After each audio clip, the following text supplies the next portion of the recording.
orang tawasul sama nabi, sama wali, sama habaib itu tidak syirik. Itu kan tetap Allah itu punya kekuasaan mutlak. Kita ini butuh orang dekat, bukan mensetarakan orang dekat ini sama Allah Subhanahu wa ta'ala. Itu jelas tidak ada orang Islam yang punya perasaan ada kekuatan lain setara dengan kekuatannya Allah Subhanahu wa ta'ala. Assalamualaikum warahmatullahi wabarakatuh. Alhamdulillah hamdan katsiran tayyiban mubarakan fih kama yuhibbu rabbuna wa yardah. Asyhadu an la ilaha illallah wahdahu la syarikalah wa asyhadu anna Muhammadan abduhu wa rasuluhu alladzi la nabiyya ba'dah. Amma ba'du, kaum muslimin wal muslimat rahimani wa rahimakumullah. Kesempatan kali ini kita akan sedikit mengomentari dari pernyataan Gus Baha terkait masalah tawassul. Adapun tawassul dengan orang soleh, dengan nabi, dengan para wali, tayyib, ini perlu perincian. Bertawassul yang disyariatkan diantaranya meminta doa kepada orang soleh. Tayyib. Ini bagian dari tawassul yang disyariatkan. Namun perlu diperhatikan di sini ada beberapa catatan, tapi dengan syarat. Ya, bertawassul kepada orang soleh, kepada nabi, kepada wali, ini diperbolehkan, disyariatkan dengan syarat. Yang pertama yaitu ketika mereka masih hidup. Artinya kita bertawassul, meminta doa kepada mereka, ya, jadi agar mereka mendoakan kita. Mungkin agar Allah Subhanahu wa ta'ala menyembuhkan penyakit kita, agar Allah Subhanahu wa ta'ala memudahkan urusan rezeki kita melalui perantara-perantara orang-orang soleh tersebut, maka ini diperbolehkan dengan syarat ketika mereka masih hidup. Ya, ketika mereka masih hidup. Jika mereka sudah wafat, sudah meninggal, maka tidak diperbolehkan. Dalilnya banyak sekali dalam Al-Quran. Dalam surat Yusuf, ya, ketika putra-putra Yakub alaihi salam, ya, minta kepada ayahnya, Rabb ya abana astaghfir lana dhunubana inna kunna khati'in. Wahai bapak kami, mohonkanlah ampunan untuk kami, karena kami termasuk orang-orang yang bersalah. Putra-putra Yakub minta kepada ayahnya, seorang nabi yaitu Yakub, agar Nabi Yakub berdoa kepada Allah Subhanahu wa ta'ala agar mengampuni putra-putranya yang telah melakukan kesalahan. Ini ketika masih hidup.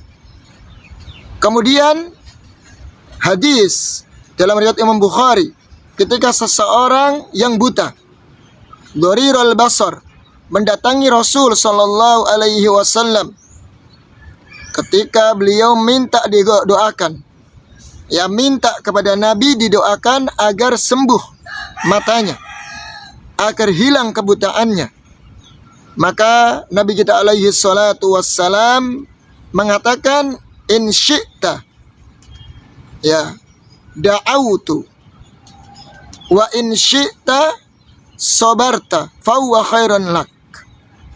Jika kamu mau, saya doakan. Namun jika kamu mau juga, kamu bersabar, dan itu lebih baik daripada kamu, lebih baik, bahkan menambah pahala dengan kesabaran tersebut. Maka orang tersebut, ya, si buta tadi, minta untuk didoakan kepada Nabi kita alaihi salatu wassalam. Kemudian Nabi kita alaihi salatu wassalam meminta kepadanya untuk berwudu, ya, berwudu, kemudian duduk di samping Nabi kita alaihi salatu wassalam, dan Nabi mendoakannya, ya, mendoakannya kepada si buta tersebut. Artinya ketika masih hidup, tafadhal, silahkan. Ya, ini syarat yang pertama. Hidup, ya, kemudian bukan yang gaib ya, bukan memanggil-manggil yang gaib. Ya. Kemudian kalau kita lihat amalannya para sahabat, seperti sahabat Umar bin Khattab radhiyallahu an di masa terjadinya musim kemarau di kota Madinah. Beliau bertawassul melalui pamannya Rasul, yaitu Abbas. Ya, Abbas bin Abdul Muttalib. Beliau meminta kepada Abbas agar Abbas berdoa kepada Allah Subhanahu wa taala agar Allah menurunkan hujan. Artinya di sini amalan para sahabat. Dan Umar bin Khattab kita tahu, ya, termasuk min khulafair rasyidin yang Nabi pernah mengatakan, "Alaikum bisunnati wa sunnati khulafair rasyidin al-mahdiyyin." Wajib atas kalian berpegang teguh dengan sunnah dan sunnahnya para khulafaur rasyidin. Umar bin Khattab radhiyallahu an meminta kepada Abbas, artinya bertawassul, minta doa kepada Abbas agar Abbas berdoa kepada Allah Subhanahu wa taala agar Allah menurunkan hujan. Kalau seandainya ya boleh dianjurkan bertawassul kepada Nabi alaihi salatu wassalam setelah beliau wafat, maka Umar ngapain pergi kepada Abbas? Langsung saja kepada Nabi kita alaihi salatu wassalam. Dan di Madinah kuburan Nabi sudah dekat, tinggal selangkah saja ke kuburan Nabi alaihi salatu wassalam. Tapi nyatanya Umar tahu bahwasanya termasuk akidah yang benar atau tauhid yang benar adalah bukan meminta kepada orang yang sudah meninggal sekalipun dia seorang Nabi alaihi salatu wassalam. Ya, jadi jelas teman-teman ya. Tayyib, mungkin timbul pertanyaan sekarang. Lantas bagaimana bertawassul dengan jah, kedudukan orang soleh atau wali atau nabi? Ya. Allahumma inna natawassalu bijahi nabiyina, atau bijahi fulan bin fulan, bisyah fulan dan fulan. Ini sering kita dengarkan, bertawassul dengan kedudukan. Ya, kedudukan dari kalangan orang-orang saleh. Ini bagaimana?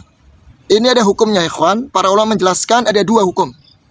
Yang pertama, jika yang dimaukan, dimaksud dengan kalimat ba di situ bijahi adalah sumpah demi kedudukan syekh fulan, demi kedudukan kiai fulan, maka ini termasuk syirkul asghar. Ya, syirkul asghar, syirik kecil, karena dia bersumpah kepada selain Allah Subhanahu wa taala dan menjadikan sebab, ya, menjadikan sebab yang tidak sesuai dengan Al-Qur'an dan sunnah. Tidak ada anjuran dari Al-Qur'an dan sunnah. Kemudian yang kedua, bisa jadi bid'ah. Ya, imma kepada bid'ah, yaitu apa? Karena amalan ini bertawassul dengan kedudukan orang-orang saleh ini tidak pernah ada contohnya dari Nabi kita alaihi salatu wassalam atau dari kalangan para sahabat ridwanullahi alaihim. Baik, sampai sini jelas ya. Kemudian yang selanjutnya, beliau mengatakan bahwasanya kita butuh orang yang dekat kepada Allah Subhanahu wa taala. Baik, mungkin beliau lupa dengan firman Allah Subhanahu wa taala dalam surat Al-Mu'min atau Ghafir. Ya, Allah berfirman, "Wa qala rabbukum ud'uni astajib lakum. Innal ladzina yastakbiruna an ibadati sayadkhuluna jahannama dakhirin." Rabb kalian berfirman, "Ud'uni." Allah Subhanahu wa taala memerintahkan kita untuk berdoa kepadaku. Kata Allah, "Doalah kalian kepadaku." Artinya langsung minta kepada Allah Subhanahu wa taala. Astajib lakum, saya akan kabulkan doa-doa kalian. Masya Allah. Jadi Allah Subhanahu wa taala justru memerintahkan kita semuanya hamba-hambanya agar langsung berdoa kepada Allah. Ini menunjukkan bahwasanya Allah jangan samakan dengan makhluk. Ketika mungkin menteri, ketika presiden, penguasa, pemimpin, mereka butuh ya dengan menteri, dengan ajudan-ajudan. Tapi Allah Subhanahu wa taala enggak butuh dengan perantara. Allah katakan ud'uni astajib lakum. Berdoalah kalian kepadaku. Karena menunjukkan seorang hamba yakin akan doanya dikabulkan kepada Allah, ya, semakin dia yakin dia adalah Rabb-nya yang mengabulkan doanya, dia yakin dengan keridhaan Allah Subhanahu wa taala, ya, bersimpuh di hadapannya, maka Allah katakan astajib lakum, saya akan kabulkan doa-doa kalian. Dalam surat yang lain, ya, surat Al-Baqarah, Allah juga berfirman, "Wa idza sa'alaka ibadi anni fa inni qarib ujibu da'watad da'i idza da'an. Wa idza salaka, jika hamba-hambaku bertanya kepadamu wahai Muhammad tentang diriku, anni qarib, sesungguhnya saya dekat. Fa inni qarib, saya dekat. Ujibu da'watad da'i, dan saya akan kabulkan doa orang-orang yang berdoa kepadaku. Subhanallah. Ya, Allah Subhanahu wa taala Maha Penyayang kepada hambanya. Maka seorang hamba jika ingin meminta kepada Allah, langsung minta kepadanya, menunjukkan ketundukan hamba. Dia yakin Allah adalah Rabb-nya. Ya. Taib. Namun perlu diperhatikan di sini. Lantas bagaimana kalau kita bertawassul? Bukankah bertawassul juga termasuk bagian yang disyariatkan? Taib. Tawassul, berdoa kepada Allah Subhanahu wa taala dengan tawassul, dengan perantara, ada yang disyariatkan, yang tentunya sesuai dengan dalil. Ya, yang pertama dengan nama-nama dan sifat Allah. Allah perintahkan dalam Al-Qur'an, walillahil asmaul husna fad'uuhu biha.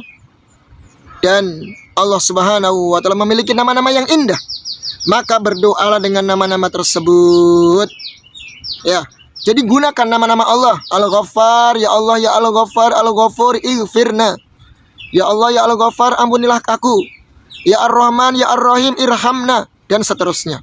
Sesuaikan dengan permintaan dan sesuaikan dengan nama Allah Subhanahu wa taala yang diminta. Tayyib. Di antara tawassul yang diperbolehkan adalah dengan amal saleh. Ya, dengan keimanan dan amal saleh. Dalilnya mana? Dalilnya kisah dalam Sahih Bukhari tentang 3 orang pemuda yang terjebak dalam goa. Masing-masing dari 3 pemuda ini berdoa kepada Allah Subhanahu wa taala melalui amal soleh mereka masing-masing. Bertawassul dengan amal soleh mereka masing-masing. Yang satu berdoa dengan tawassul dengan amal soleh, yaitu berbakti kepada kedua orang tuanya. Yang kedua berdoa kepada Allah Subhanahu wa taala bertawassul dengan meninggalkan zina. Yang ketiga berdoa kepada Allah Subhanahu wa taala bertawassul dengan yaitu amanah kepada karyawannya. Ini diperbolehkan, silahkan. Atau dengan keimanan.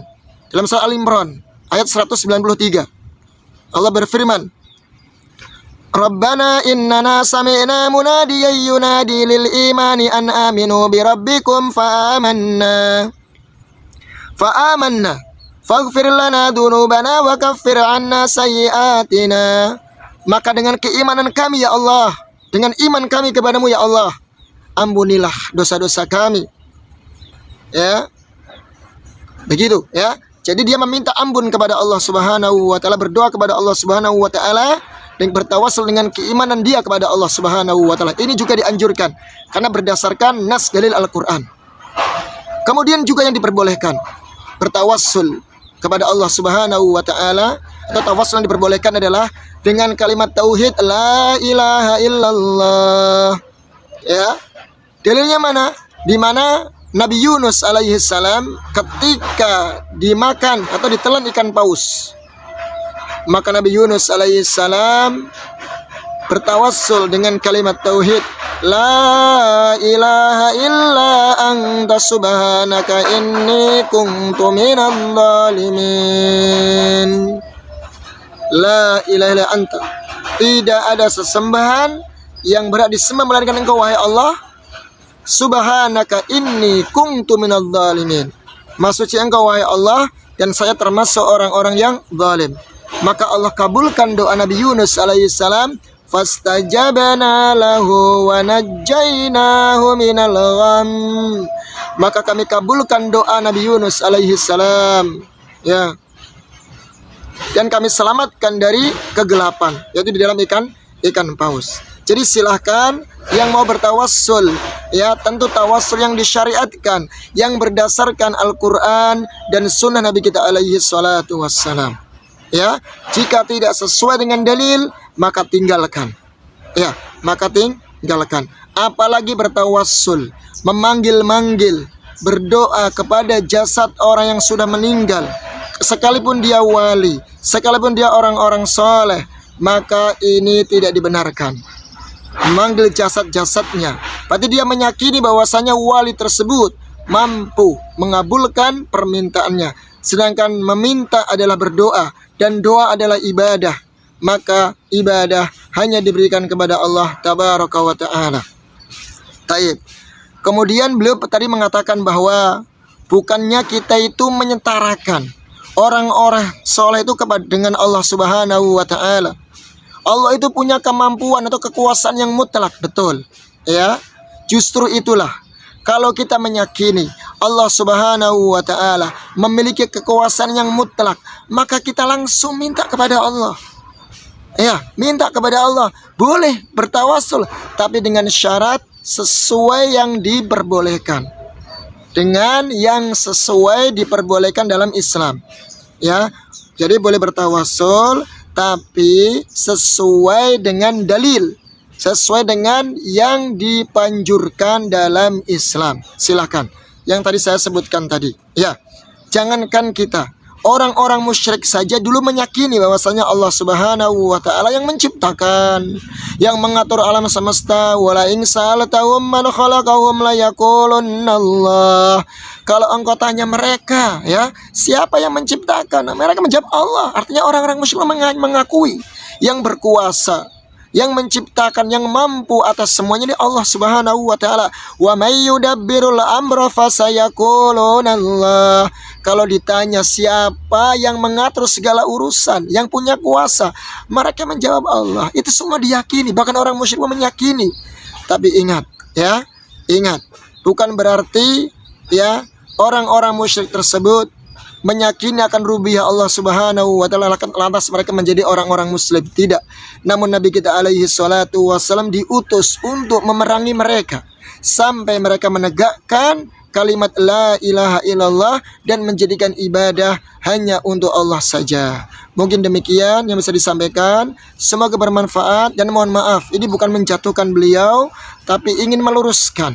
Karena kalau hanya sekedar bertawassul kepada Nabi, kepada para wali, ini bukan syirik, ini masih ambigu ya, masih samar, harus diluruskan. Boleh ketika mereka masih hidup, meminta doa kepada mereka masih hidup, silakan.